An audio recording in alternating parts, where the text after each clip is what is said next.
What's up everybody, Car Pump Nutrition here. Today we got a Generac 6500 watt generator. Yeah, anytime the wind blows here, power goes out. So we're going to get this unboxed, put oil in it, put fuel in it, get hooked up to the house, and see how she does. So let's get her unboxed. Alright, so we got her opened up out of the box. You have your hour meters, your on off, you have a few 20 amp receptacles, GFCI protected, and you have your breaker trips and your 30 amp receptacle here with your 2-pole breaker.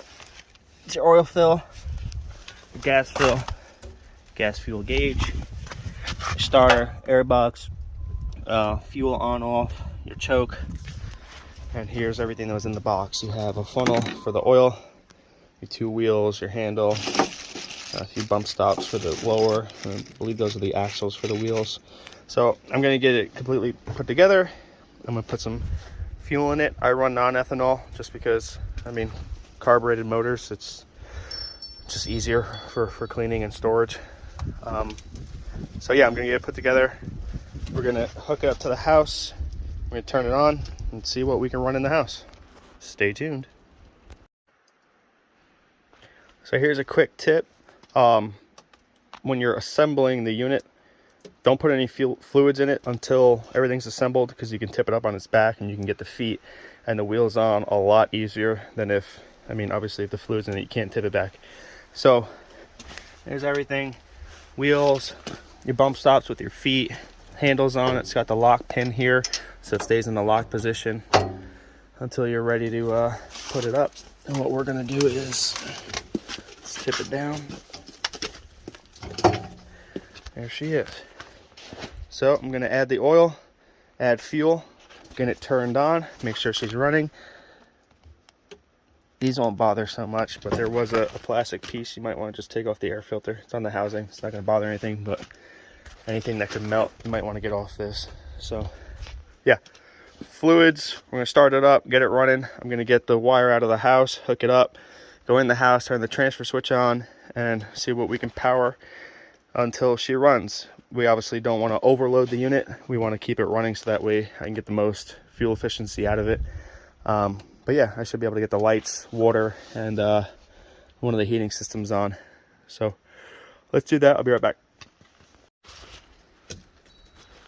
All right, so oil's filled, fuel is in. We got about a little over a quarter. The tank's a lot bigger than I thought it was. I only had a 5-gallon sure can here. So what we're gonna do is, everything's off.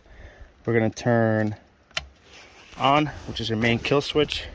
We're gonna make sure that the fuel is on. We're gonna put choke on. And here goes the first pull. Ready?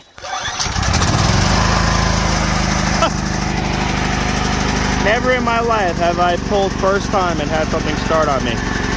We're gonna let this run for a few minutes so that the oil can cycle through and everything. And yeah, and we're gonna hook it up to the house and see how she does.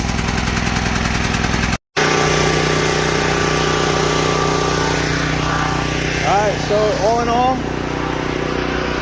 it's working. 6500 watt, gives me a decent amount of power. So I have the 30 amp twist lock to the house plugged in, and I have just a regular cord going out to our Starlink satellite internet. So those two are taken care of, and we're having to juggle breakers back and forth. But I got the water system on. Everyone was able to shower, which thank God, because man, it's getting stinky. And we got the laundry done. We got all the pots and pans washed and the plates washed. So next is heat half the house, heat the other half of the house, and honestly, the generator in stages will take care of the whole house. So great unit for what it was. It was $8.99, and I mean, Ryobi's got the same 6500 watt generator for I think Home Depot, $1,100. So you get a good name, you get a good generator.